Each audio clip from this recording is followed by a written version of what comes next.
거룩한 주일 하나님께서 말씀을 주십니다. 우리 하나님이 주시는 말씀은 요한복음 3장입니다. 요한복음 3장 22절에서 30절 말씀까지 우리 함께 읽습니다. 그 후에 예수께서 제자들과 유대 땅으로 가서 거기에 함께 유하시며 세례를 베푸시더라. 요한도 살렘 가까운 에논에서 세례를 베푸니 거기 물이 많으므로 그러므로 사람들이 와서 세례를 받더라. 요한이 아직 옥에 갇히지 아니하였더라. 이에 요한의 제자 중에서 한 유대인과 더불어 정결례식에 대하여 변론이 되었더니 그들이 요한에게 가서 이르되 랍비여, 선생님과 함께 요단강 저편에 있던 이 곳 선생님이 증언하시던 이가 세례를 베풀매 사람이 다 그에게로 가더이다. 요한이 대답하여 이르되 만일 하늘에서 주신 바 아니면 사람이 아무것도 받을 수 없느니라. 내가 말한 바 나는 그리스도가 아니요 그의 앞에 보내심을 받은 자라고 한 것을 증언할 자는 너희니라. 신부를 취하는 자는 신랑이나 서서 신랑의 음성을 듣는 친구가 크게 기뻐하나니 나는 이러한 기쁨으로 충만하였노라. 그는 흥하여야 하겠고 나는 쇠하여야 하리라 하니라. 아멘. 날씨가 추워졌는데 이렇게도 참석해 주셔서 감사합니다. 한 주간 하나님이 함께 하시는 또 돕는 은혜가 풍성하기를 주의 이름으로 축원드립니다. 오늘 말씀 제목이 주님은 흥하고 나는 쇠하고인데 우리 같이 한 번만 읽어볼까요? 시작. 주님은 흥하고 나는 쇠하고. 이렇게만 산다면 믿음 생활 잘하는 겁니다. 선지자라고 다 똑같은 선지자가 아닙니다. 주님 말씀을 그대로 전하는 참 선지자가 있고 자기 욕망을 위해서 거짓으로 하나님 말씀을 전하는 거짓 선지자가 있습니다. 목자라고 해서 다 똑같은 목자는 아닙니다. 양들을 사랑하고 양들을 위해서 목숨까지 버리는 선한 목자가 있는가 하면 양보다도 저기를 사랑해서 양을 위기의 순간에 내팽개치고 도망치는 싹군 목자도 있습니다. 우리 일꾼이라고 다 똑같지 않습니다. 주님께서 잘했다 하면서 충성된 종이라고 칭찬하는 일꾼이 있는가 하면 이 게으르고 악하구나 하면서 책망하는 일꾼도 있습니다. 성도도 마찬가지입니다. 하나님 예수님께서 알곡 성도가 있고 쭉정이 성도가 있다 말씀했고 또 성도 가운데 옥토밭 신앙 같은 사람, 그 다음에 자갈밭 같은 신앙, 그리고 가시밭 같은 신앙, 길가 같은 신앙, 그런 다양한 신앙들이 있습니다. 우리 이 자리에 참석한 우리 성도님들 간절히 바라옵기는 꼭 알곡 신앙이 되기를 바랍니다. 이 출세 계절에 이렇게 저희 어렸을 때 이렇게 벼를 베고 난 다음에 막 바람에 밀려서 이렇게 추수한 벼가 실한 것과 쭉정이를 갈라내는 방법이 있었어요. 바람을 막 부르게 해가지고 이렇게 하면 튼튼한 실한 벼는 아래 떨어지고 그 다음에 이 알곡이 없는 것은 멀리 떨어져요. 그걸 많이 봤어요. 그러면 멀리 떨어진 것은 그건 어떠냐, 우리 예전에 부엌에서 뗄 감을 때 불모로 이렇게 떼면서 뗄 감으로 썼거든요. 우리 신앙의 알곡이 뭘까요? 그 사람이 어떠함이 아니에요. 학력이 뭐냐, 그리고 얼마나 많이 가졌느냐, 몇 평 아파트 사느냐, 그게 아니라 예수님이 그 안에 있으면 알곡이에요. 여기 우리 귀한 선생님 꼭 예수님이 여러분 심령의 주인으로 모셔야 합니다. 그래서 알곡 신앙이 돼야 되고 또 하나냐, 하나님 여러분에게 다 맡겨진 일들이 있어요. 목회자만 한 게 아니에요. 장로만 있는 게 아니에요. 여러분에게 다 사명이 있어요. 그 사명을 잘 감당해서 칭찬드려야죠. 그래서 칭찬되는 일꾼들이 되기를 바랍니다. 성경의 인물 중에서 가장 훌륭한 믿음의 사람, 믿음의 일꾼은 누굴까? 창세기를 펼치고 그 요한계시록 마지막 22장을 읽으면서 마치면서 덮을 때 수없이 많은 믿음의 사람들, 위대한 사역자들이 많이 나옵니다. 그 중에서 여러분들이 존경하는 분들이 있을 것입니다. 나는 이분이 제일 좋아, 나는 이분을 닮고 싶어, 그런 분들이 있을 것입니다. 그런데 우리 예수님께서 친히 칭찬한 사람이 있습니다. 그분이 바로 세례 요한입니다. 세례 요한에 대해서 예수님이 여자가 낳은 자 중에 이렇게 큰 자가 없다, 가장 큰 자다, 이렇게 말씀했습니다. 큰 자는 높은 사람을 말하는 게 아니에요. 여기서 예수님께서 말씀하신 것은 큰 자라는 거 뭐냐? 믿음이 큰 사람, 예언자 가운데, 선지자 가운데 큰 주님의 일꾼, 으뜸된 일꾼을 의미하는 것이 큰 자라고 말하는 의미입니다. 세례 요한을 우리가 보면 예수님이 인정하고 칭찬했지만 인간적으로 보면요, 본받고 싶지가 않아요. 인간적으로 보면 안타까운 분이에요. 왠지 아십니까? 이 세례 요한은 나시린이에요. 술을 금하고 시체를 금하고 삭도를 금한, 한마디로 죽을 때까지 뭐냐? 세상의 즐거움을 맛보지 못하고 죽은 사람이에요. 얼마나 불쌍합니까? 이 시대에 얼마나 많은 맛있는 음식이 있습니까? 얼마나 가고 싶은 곳이 얼마나 많이 있습니까? 즐길 것이 많은데 한마디로 못 즐겼어요. 그리고 더 나가서 이 세례 요한은 몇 세에 죽였느냐? 30세에 죽어요. 여기에 30세 이하는 별로 없을 거예요. 전부 다 30세 이상이죠. 여기에 살아남은 사람 아무도 없어요. 세례 요한이 30세에 죽었다니까요. 그리고 세례 요한은 죽을 때 어떻게 죽느냐? 칼로 목베임을 받아요. 참수형이죠. 참수형이에요. 참수형. 그런데 왜 이렇게 인간적으로 보면 불쌍하고 안타깝고 즐기지 못하고 이렇게 죽은 세례 요한에 대해서 왜 예수님은 가장 큰 자라 그랬을까? 진정한 평가는 예수님의 평가가 가장 옳은 평가고 가장 정확한 평가인데 왜 예수님은 그렇게 말씀했을까? 하늘나라에 갔을 때 상급이 누가 클까요? 세례 요한의 상급이 크겠죠. 예수님이 칭찬했으니까. 근데 그 이유를 보면 오늘 말씀 통해서 두 가지만 살펴보고자 합니다. 하나는 신앙 때문에 그래요. 성도에게 있어서 가장 중요한 게 신앙입니다. 세상 것 다 얻고도 신앙을 잃어버리면 다 잃은 거가 똑같아요. 각자의 형편이 힘들고 어려울지 모르지만 여러분의 삶의 자리에서 절대 놓쳐서는 안 될 것이 뭐냐? 신앙입니다. 데이비드 리스만이라는 분이 군중 속의 고독이라는 책을 썼습니다. 근데 그 고독이랑, 군중 속의 고독이라는 그 말이 어떠냐면 안 맞는 단어예요. 군중이 많은데 사람이 많은 무슨 고독입니까? 그런데 자세히 살펴보면 불합리와 같고 부조와 같은 단어인데 맞아요. 오늘날 사회를 보십시오. 안타까운 소식 가운데 하나가 고독사죠. 수없이 많은 사람들이 그리 많음에도 불구하고 이 지구상에 70억, 80억에 살고 우리 대한민국 땅에도 5천만, 6천만 가까이 사는 사람들이 있는데 불구하고 어떠죠? 혼자 쓸쓸히 죽어가요. 그래서 일주일 뒤에 발견되고 몇 달 뒤에 발견되는 고독한 인생들이 얼마나 많은지 몰라요. 어쩌면 그것만 아닙니다. 우리 주변에 수많은 사람들이 있지만 나를 이해해 주는 사람은 적습니다. 나를 알아주는 사람 많지가 않습니다. 가족들이 있지만, 배우자가 있지만, 자녀들이 있지만 배우자조차도 내 마음을 몰라줄 때가 있고, 우리 자녀들이 속상한 것 중에 하나가 뭔지 아십니까? 저희 후배 가운데 한 명이 가출을 해서 저희 집에 왔었어요. 그래서 저희 집에서 한 며칠을 이렇게 잤어요. 근데 그 친구가 그 얘기예요. 그 후배가, 우리 부모님 내 마음 아무것도 몰라. 청소년 때니까 민감할 때잖아요. 그 얘기예요. 부모님 제 마음 모른다는 거예요. 우리 청년들한테 물어보세요. 부모님 여러분 마음 헤아리십니까? 한계가 있어요. 그러면 우리 자녀들은 부모님 마음 아세요? 잘 몰라요. 그게 인간의 한계성이에요. 교회 안에서도 신앙생활을 하지만 내 마음을 알고 이해해주고 감싸줄 수 있는 사람이 과연 몇 명이나 될까요? 그게 정답이지만 쉽진 않아요. 저도 목회자지만 목회자로서 왜 고민이 없고 아픔이 없겠습니까? 그런데 그것을 어떤 때는 저희 아내에게도 말하지 못할 때가 있고 성도들에게 다 일일이 시시콜콜 말할 수가 없어요. 그 목회자의 마음을 헤아리는 사람 몇 명이나 될까요? 쉽진 않아요.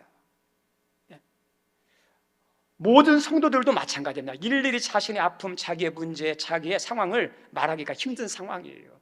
그러다 보니까 나에 대해서 알아주고 이해해주고 감싸주는 사람이 많지가 않으니까 어떤 때는 어떠냐면 집에서도 이로움을 느낄 때가 있어요. 학교에서도 이로움을 느낄 때가 있어요. 교회와도 이로움을 느낄 때가 있어요. 그게 뭐냐? 군중 속에 있는 고독의 모습입니다. 우리 성도님들, 이 군중 속의 고독이라는 단어가 꼭 좋은 단어는 아니지만 인생을 살아가다 보면 뗄래야 뗄 수 없는 그림자처럼 따라다니는 게 고독이라는 거예요. 아, 나는 혼자구나. 근데 실제로 우리 가족들하고 살아가고 있지만 정작 중요한 것은 어때요? 못 도와요. 못 도와요. 혼자 감당해야 돼요.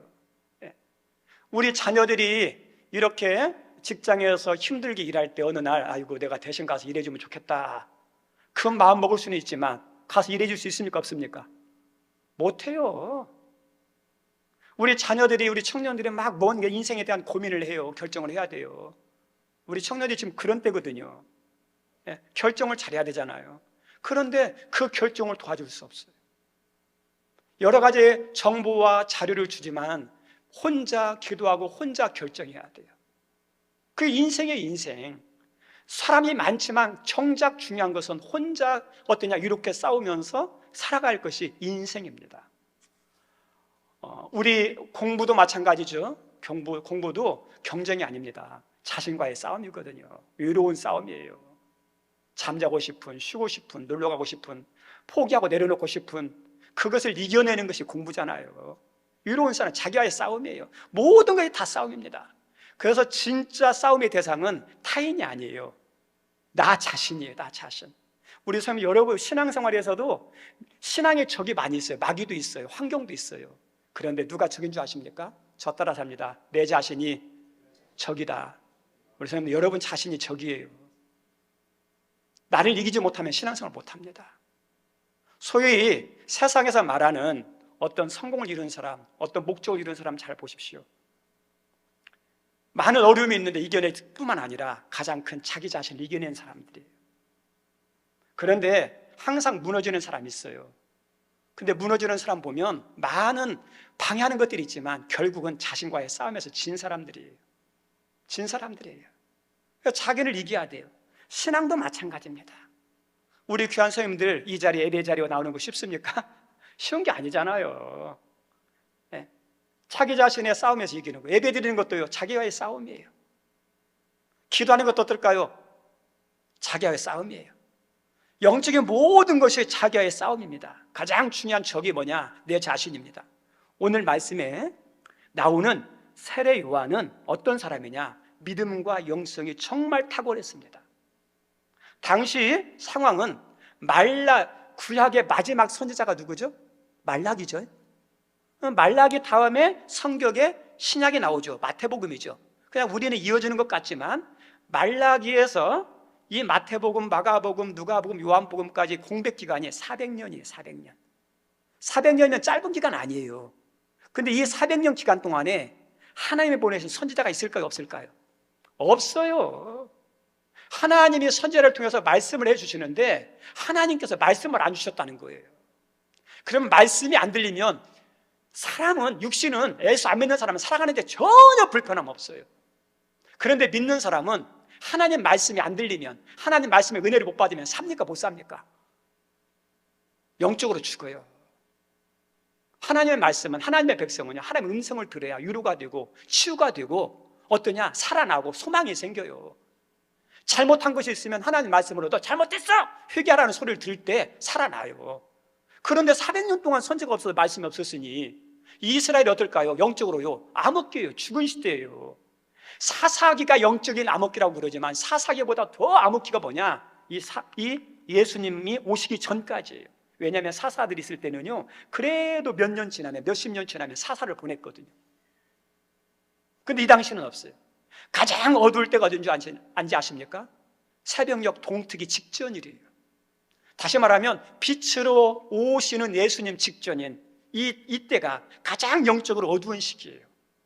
이런 어두운 시기에, 힘든 시기에 믿음 생활하는 게 쉽습니까? 아니에요. 그런데 이렇게 어려운 시대에 이 나신으로 태어난 이 세례 요한은 어떠냐면 정말 안 좋은 환경 속에서 신앙생활 결의하지 않았어요. 혼자 광야에 들어가서 영성생활을 하는 거예요. 우리 성도들 기도는 올라가면 면접 정도 할 수 있을 것 같습니까? 쉽진 않아요. 일주일 있는 거 쉽지 않아요. 한 달 있는 거 쉽지 않아요. 그런데 이 세례 요한은 광야에서 사역할 때까지 거기에서 영성 생활을 하는 거예요. 메뚜기와 석청을 먹으면서 하나님과 교제하면서, 그리고 어쩌냐, 그다음에 영적인 권세를 쌓는 거죠. 그리고 이렇게 자신을 돌아보면서 시대를 바라보면서 왜 이 시대가 이렇게 신앙이 없어? 기도하는 사람이 없어? 왜 이렇게 예배하는 사람이 없어? 탓하지 않았어요. 우리 귀한 성님들, 혼자 한다는 게 쉽습니까? 혼자 하는 게 쉬운 게 아니에요. 운동하는 것도 혼자 쉽지가 않더라고요. 가정에서 예수 믿는 사람 있는데 어떤 분들은 어떠냐, 온 가족 예수 믿는 사람들이 있어요. 그 사람들은 교회 오는 게 쉬워요. 신앙생활 하는 게 쉬워요. 왜? 가족들이 다 하니까. 그런데 예수 안 믿는 가정에서 혼자 신앙생활하고 교회 오고 예배 드리는 거 어렵습니다. 정말 어렵습니다. 우리들이 알고 있는 것처럼 우리 예수님께서 내 집은 만민이 기도하는 집이라 그랬죠. 성도와 교회의 속성 가운데 꼭 있어야 할 게 뭐냐? 기도예요. 여러분이 성도입니까? 우리 하나님과 교회, 하나님의 교회예요? 그럼 기도해야 돼요. 기도가 없으면 성도가 아니고, 기도가 없으면 교회 아니거든요. 그런데 텅 빈 성전에 나와서 혼자 기도하는 거 쉬운 게 아니에요. 새벽에 차가운 이 성전 바닥에 와서 자기에게 하나님께 정한 시간을 끝까지 채우면서 홀로 기도의 싸움을 싸우면서 기도하다가 가는 게 쉬운 게 아니에요. 대단한 거예요. 혼자 하는 거 어렵습니다. 섬기는 것도 어때요? 혼자 섬기는 거, 다른 사람들은 다 떠나가는데 혼자만 섬기는 거 쉽습니까? 어려워요. 청소하는 거 같이 청소하면 재밌는데 아무도 안 나올 때 있어요. 그럼 혼자 청소해 보세요. 혼자 막 식사 준비해 보세요. 식사 섬겨보세요. 내가 바본가? 내가 멍청인가? 내가 꼭 이렇게 해야 되나? 현타가 올 때가 있어요. 그게 위로움이에요. 같이 하면 재밌지만 혼자 하는 것은 어렵습니다. 근데 세례 요한의 신앙의 삶의 자리가 어떠냐? 정말 어려운 시대, 혼자 하는 걸어가는 길이지만 그 길을 멈출 수 없어요. 내려놓을 수 없어요. 그래서 혼자라도 위롭지만 쓸쓸하지만 그 믿음의 길을 뚜벅뚜벅 올곧게 걸어간 사람이 누구예요? 세례 요한이에요. 그리고 세례 요한은 그 시대에 섬기는 동역자들이 별로 없어요. 왜요? 예수님을 모르니까. 그런데 이 세례하는 혼자 예수님의 길을 준비하고 많은 사람들에게 예수님을 믿도록, 천국 갈 수 있도록 회개의 복음을 전파하고 예수님에 대해서 증거했던 위로운 사역자들입니다. 위롭고 쓸쓸하고 힘들지만 베스메스로 올라가는 소처럼 묵묵히 자기의 가야 할 믿음의 길을, 자기가 해야 할 사명의 그 길을 묵묵히 걸어가요. 그 위대한 거예요. 우리 성도님들, 어떤 사람이 존경스럽고 대단한 줄 아십니까? 자기가 가야 할 믿음의 길을 다른 사람들의 주변의 사람들이 무너지고 흐트러져도 변함없이 뚜벅뚜벅 걸어가는 사람, 그 사람 보면 대단한 거예요. 여기 있는 분들이 그런 믿음의 사람 되기를 바랍니다. 이 땅에서 신앙인으로 사역자로 살아간다는 것은 어떤 것일까 고민해 봤습니다. 우리가 이 땅에서 신앙인으로 살아가는 것, 사역자로 사는 게 어떤 삶일까요? 우리 예수님이 예루살렘에 입성할 때 사람들이 자신의 옷을 벗고 그 다음에 깔아주면서 종려나무를 들고 와가지고 막 환호했습니다. 박수했습니다. 그런데 이것이 사역이고 신앙이냐? 아니에요. 예수님의 그 신앙과 섬김도 그 환호도 잠깐이었고 나머지는 나중에 어떻습니까? 이 사람들이 돌변해서 십자가에 죽이라 그러죠. 우리들의 신앙과 우리들의 사역이 어떤 거냐? 꽃길이 아니에요. 우리 예수님께서 이 땅에 오셔서 하나님의 비전 그리고 하나님의 소원을 이루려고 왔습니다. 하나님의 비전, 하나님의 소원이 뭐죠? 영혼 구원이죠. 그 하나님의 소원인 영혼 구원을 구원을 이루기 위해서 오신 이 예수님이 이 땅의 삶이 어떤 삶이었을까요? 네, 위로운 길이에요. 고독의 길이에요. 쓸쓸한 길이에요. 그리고 예수님을 설령 따랐던 수많은 주변의 무리들이 있었고 70인 제자가 있었고 12의 사도가 있었지만 그들이 원하고 바라는 신앙은, 사역은 뭐냐? 꽃길이에요. 영광이에요. 좋은 대우예요. 야, 예수님 나중에 임금 될 거야. 그런 걸 기대하고 따랐던 사람들이에요. 그런데 정작 예수님이 걸어가는 길은 어떤 길이죠? 좁은 길이에요. 십자가의 길이에요. 이게 예수님이 걸어가셨던 믿음의 길이고 섬김의 길입니다. 우리 예수님께서 십자가를 짊어지고 걸어가다가 쓰러지죠. 힘드니까. 그런데 그 십자가를 짊어지고 거기서 쓰러진 자리에서 무너지면 안 되고, 그 십자가를 짊어지고 어디까지 올라가야 돼요? 골고다까지. 그 골고다까지 유롭게 하면서 올라갔고, 마지막 우리 예수님께서 모든 것을 완성하기 위해서 십자가에 달려 돌아가시죠. 그때 어떤 하나님도 버리고 사람들도 다 버리고 도망간, 유롭게 고통스럽게 십자가에서 혼자 담당하신 분이 예수님이에요. 우리 신앙의 길, 섬김의 길이 뭐냐? 이 주님이 걸어가셨던 모습이거든요. 여러분이 신앙생활 하는데 환호만 있고 박수만 있는 게 아니에요. 여러분이 섬길 때 잘한다 칭찬만 있는 게 아니에요. 때로는 몰라주기도 하고, 때로는 시기하기도 하고, 때로는 질투도 해서, 어떠냐, 모든 걸 다 하기 싫고 내려놓고 싶은 마음도 있어요. 그런데 우리가 걸어갈 믿음의 길이라면, 하나님이 나에게 주신 길이라면, 그래도 어떠냐, 혼자라도 묵묵히 걸어가고 감당하는 것이, 그게 신앙이에요. 세례 요한이 그렇게 걸어갔습니다. 저는 우리 성도님들에게 질문합니다. 여러분이 예수님 믿지 않아도 혼자라도 예수님 사랑하고 믿으시겠습니까? 이 시대에 예배하는 모습들이 무너져도 나는 어떠냐, 하나님이 기뻐하시는 예배자로 살아가려고 애쓰고자 하는 마음이 있으십니까? 우리 찬양의 가사 있잖아요.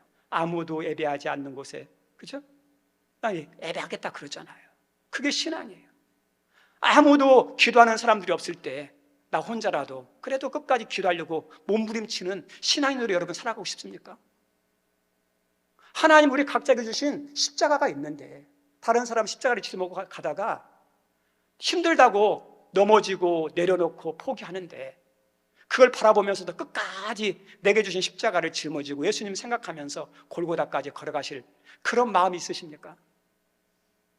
우리 성도님들, 신앙은요, 섬김이라는 것은요, 주님이 가신 길은 위롭지만 힘들지만 고통스럽지만 가야 할 길이라면 혼자라도 가야 할 길이에요. 그게 믿음이에요.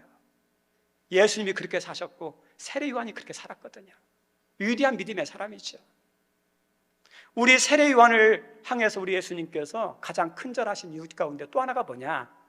섬김인데요, 아름다운 섬김이에요. 저 따라서 합니다. 아름다운 섬김. 우리 성도님, 섬김도요 다 똑같은 섬김이 아니에요. 정말 하나님 영화롭게 하는 섬김이 있고, 하나님이 기뻐하지 않는 섬김이 있어요. 섬기더라도 잘 섬기는 거, 이게 얼마나 중요한지 몰라요. 예수님은 세례 요한을 가장 큰절했는데 그 이유 가운데 하나가 뭐냐면, 오직 주님만을 위해서라. 주님만을 위해서. 좋은 일꾼과 그렇지 않은 일꾼의 차이가 뭐냐? 주님을 위해서 이거에 따라서 차이가 나요. 주님을 위해서 이것만 생각하고 주님을 위해서 사역하는 사람은 좋은 일꾼, 주님을 위해서라는 생각도 없고 주님을 위해서라는 섬김도 없는 사람은 어떠냐? 그냥 하는 사람은 좋은 일꾼 아니에요. 주님을 위해서예요. 우리가 신앙생활을 하다 보면 사람들에게 잘하고 싶고 인정받고 싶은 것은 좋은 겁니다. 그런데 그것이 지나쳐서 주님보다 앞서고 주님보다 더 인정받고 주님의 받아야 할 영광을 내가 누리려고 하는 것은 조심해야 됩니다. 많은 경우가 주님을 이용해서 자기가 영광받고 대우받으려고 하는 게 많거든요. 조심해야 돼요. 예수님 당시 사도 요한은 유대 사회에서 영적으로 인정받는 사람이에요. 한마디로 말하면 예수님의 가르쳐 그랬죠. 인간적으로 이 신앙인 가운데 대스타예요. 대스타. 집안이 어떤 집안인지 아십니까? 명문 집안이에요. 왜냐하면 아버지가 제사장이에요. 제사장 스가랴. 어머니 엘리사벳이 누군지 아십니까? 대제사장 아론 계열의 후손이에요. 영적 명문가 가정이에요, 이 세례 요한이. 그리고 세례 요한은 나신으로 부름받아서 아까 말했죠, 평생 광야에서 사역하기 전까지 뭐 했다고요? 영성 생활하는 거예요. 얼마나 영성이 풍성하겠어요. 얼굴에 아마 광채가 났을 거예요. 모세가 호렙산에 들어가서 40일 동안 금식하고 왔을 때 막 광채가 나서 사람들이 감당이 안 돼서 수건 가려달라 그랬잖아요. 40일 사역하기 전까지 광야에서 주님과 교제했으니 얼마나 광채가 나겠어요. 얼마나 영적인 능력이 있겠어요. 영적인 대가예요. 영적인 대가. 그리고 그분이 설교할 때 많은 사람들이 설교 들으러 왔고 세례를 받으러 왔고, 그 중에서 어떠냐? 제자가 된 사람들이 많이 있어요. 다시 말하면 얼마나 존경받는 사람인지 모릅니다. 그래서 사람들이 상담하러 와요. 자문을 구하러 와요. 우리는 어떻게 살면 좋겠습니까? 하면서 왔어요. 세리들이 왔어요. 우리는 어떻게 하면 좋겠습니까? 그랬더니 이 세리원이 말합니다. 정한 세회는 더 이상 갖지 말라. 너희들 몰래 덧붙여가지고 세금 탈루하지 말라는 거예요. 그리고 군인들이 왔어요. 군인들이 우리는 어떻게 하면 좋을까요? 그랬더니 너희들 강탈하지 말고 월급으로 만족하며 살아라. 왜요? 군인들이 뺏어갔거든요. 그래서 상담을 받으러 와가지고 그 말씀을 듣고 그대로, 심지어 이런 평범한 보통 사람만 아니라 귀족들도, 심지어 왕도 함부로 할 수 없을 만큼 존경받은 사람이 누구예요? 세례 요한이에요. 잘 나간 사람이에요. 대스타입니다. 그런데 세례 요한의 인기를, 영광을 뺏는 사람이 나타났어요. 누굴까요? 예수님. 예수님이에요. 세례 요한의 말씀을 듣다가 예수님께 돌아간 사람이 있었어요. 그죠? 그 중에 하나가 베드로의 형제인 안드레 있잖아요. 원래 안드레가 세례 요한의 제자였어요. 근데 예수님을 따라가잖아요. 그리고 오늘 말씀에 보면 재미있는 사건이 나옵니다. 예수님과 세례 요한이 요단 강에서 세례를 베풀었어요. 근데 위치가 좀 달라요. 근데 세례를 베푸는데 어떤 한 유대인이 예수님께 세례를 받았던 것 같아요. 세례를 받고 난 다음에 이 세례 요한의 제자에게 와서 이야기합니다. 야, 내가 세례를 받아보니까 너희 스승 세례 요한의 세례보다 저기에서 세례를 주는 예수님의 세례가 더 영험하고 더 능력 있고 더 권세 있고 더 좋더라. 이렇게 이야기하는 거예요. 근데 그 이야기를 들은 세례 요한의 제자가 기분이 좋습니까? 안 좋습니까? 기분이 상하죠. 내가 사랑하고 내가 섬기는 스승인 세례 요한이 있는데 세례 요한의 세례를 우습게 보니까, 그래서 막 한다툼 했어요. 막 정결의식 때문에 다퉜어요. 그리고 속이 상해가지고 씩씩거리면서 누구한테 찾아오냐면 세례 요한한테 찾아왔어요. 세례 요한님, 스승님, 선생님, 저 사람들이 그러는데 우리 선생님의 세례보다 저 예수님의 세례가 더 능력 있다고 그럽니다. 그리고 여기에 세례 받으러 오는 사람보다도 저기에 있는 당신이 증거한 예수님께 세례받는 사람이 다 가고 있습니다. 너무너무 속이 상하고 너무너무 화가 납니다 하면서 씩씩거리면서 세례 요한한테 하소연을 했습니다. 우리 귀한 성님들, 우리들에게 있어서 좀 마음 상할 때가 있어요. 여러분들이 정성껏 음식을 막 준비하잖아요. 그러면 맛있게 먹어야 되는데 어떤 분이 그래요. 아이고, 음식은 지난번보다 못해, 첫 시간보다 못해. 그러면 기분 좋으세요? 저도 목회자지만 목회자가 이제 설교하는데 설교에 대해서 은혜를 못 받고, 야, 우리 목사님보다 저기 목사님 설교를 더 잘해, 은혜가 더 넘쳐, 그렇게 말하면 제가 기분 좋을까 안 좋을까요? 기분 상하면 안 돼요. 당연히 받아들여야 돼요. 그런데 인간적으로도요, 기분 상해요. 아, 저 목사님은 사랑이 많은데 우리 목사님은 사랑이 없어, 나 저 갈 거야, 그럴 수 있잖아요. 거기서 신은 사람은 잘하죠. 근데 인간적으로 서운해요. 어쩌면 세례 요한도 하나님 아니잖아요. 인간이잖아요.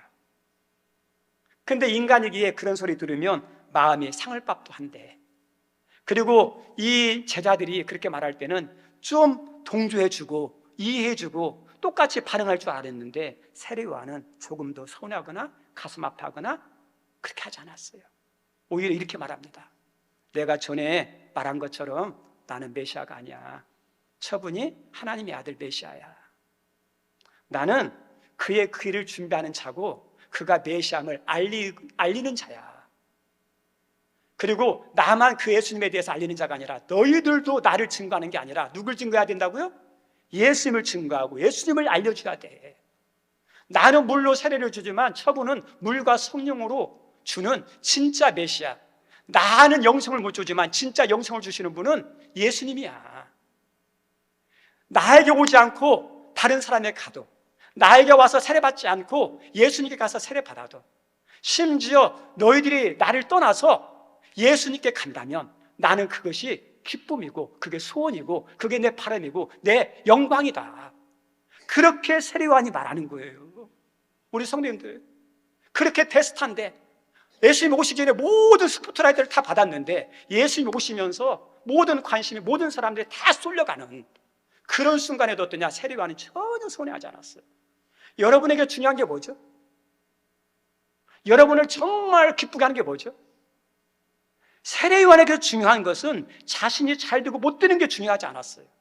자신이 인정받느냐 못 받느냐, 당신의 사역이 성공하느냐 실패하느냐 중요하지 않았어요. 세례요한에게 중요한 것은 예수님이 드러나는 것, 예수님이 높임 받는 것, 예수님을 구세주로 알고 사람들이 다 따라가는 것, 주님만 높아지고 주님만 주목하고 주님만 높아진다면 그것이 중요했고 그것이 기뻤어요. 그런데 오늘날 우리 교회와 우리들의 신앙을 돌아봅시다. 세례요한 같은 신앙입니까? 세례요한 같은 모습이 아니라 은근히 자신을 드러내고 높이고 싶고 인정받고 싶은, 그래서 몰라주면 어떠죠? 서운하는 경우가 얼마나 많은지 몰라요. 우리가 드러내야 할 게 예수님인데 우리가 드러내고 자랑하는 것이 뭐냐? 예수님보다도 교회 건물을 자랑해요, 시설을 자랑해요, 프로그램을 자랑해요. 맞아요, 중요하죠. 내가 다니는 교회를 사랑하고 자랑해야죠. 그런데 분명하게 자랑하지만 한계가 있어요. 교회 건물이 구원을 줍니까? 영생을 줍니까? 아니에요. 목회자들이 자기 학력을 자랑해요. 설교를 막 자랑하려고 그래요.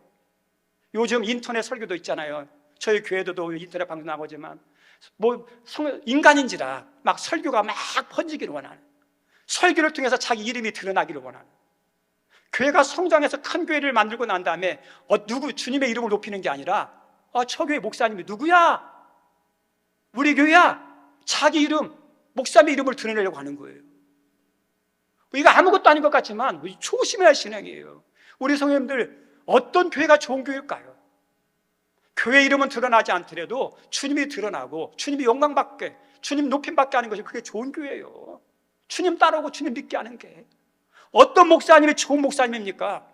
내 제자 만드는 게 아니라, 내 말에 맹종하는 자가 아니라, 나의 말은 안 들릴지라도, 내 말은 순종하지 않을지라도 예수님 말씀이라면 예수님을 좋아하고 예수님을 따르고 예수님께 순종하게 만드는, 그게 뭐냐? 좋은 목자거든요. 왜요? 예수님이 최고니까. 세례요한은 그랬어요. 우리는 신랑이 아닙니다. 신랑은 누구죠? 예수님이에요. 근데 신랑 결혼식에, 신랑 신부 결혼식에 어떠냐? 들러리들이 가는데 들러리가 주인공처럼 가면 되겠습니까? 아니죠. 결혼식 주인공이 이렇게 드러나게 좀 주인공분들보다 신랑 신부 못하게 가야 돼요. 우리 성도님들. 거기에 드러나야죠. 우리 드라마나 영화에 보면 주인공이 나오고요, 조연들이 나와요. 조연의 역할은 아무리 연기를 잘해도 조연들이 연기를 잘해요. 그런데 자신이 스포트라이트를 받으면 안 돼요. 이 조연의 역할은 어떠냐? 주인공이 드러나도록 하는 것이 조연이 해야 할 역할이에요. 그걸 잘하는 것이 조연이 훌륭한 배우예요.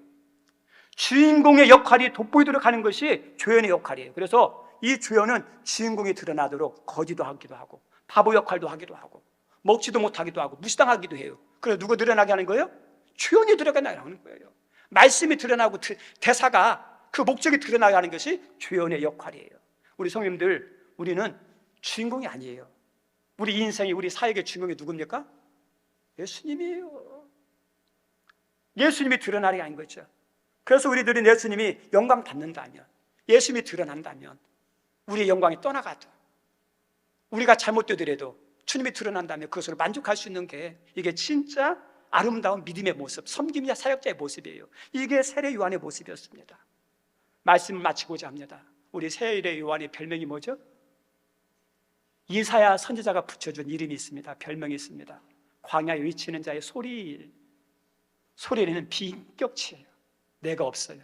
우리 성도님들 자존심 많이 상하시죠? 나를 무시하네? 내 말을 안 듣네? 내 의견을 존중해주지 않네? 자존심 상한다는 게 내가 살아있다는 증거거든요. 근데 세례 요한은요, 자존심 없었어요. 정말 소리처럼, 비인격체처럼 주님 때문에 비난받는 거, 욕먹는 거, 그거에 개의치 않았어요. 그리고 소리는 어떠죠? 선포하고 사라지죠. 예수님에 대해서 선포했어요. 예수님에 대해서 알려줬어요. 그리고 예수님이 진짜 역사의 무대에 등장할 때 세례 요한은요, 소리처럼 딱 사라져버려요. 그래서 오직 누구만 드러나게요? 이 조명이 자기와 예수님에게 분리되는 게 아니라 자기가 받아야 할 모든 것을 누구한테 다 돌리는 거예요? 예수님께만 다 돌리도록, 예수님께만 집중하도록, 예수님만 따라가도록 자기는 사라져요. 그래서 세례 요한이요, 큰 자예요. 여기 있는 우리 귀한 성님들, 세상에서도 큰 자 되기를 원합니다. 그런데 영적으로도 세례 요한처럼 큰 자가 되는 믿음의 사람, 섬김의 사람 되기를 주님의 이름으로 축원드립니다. 우리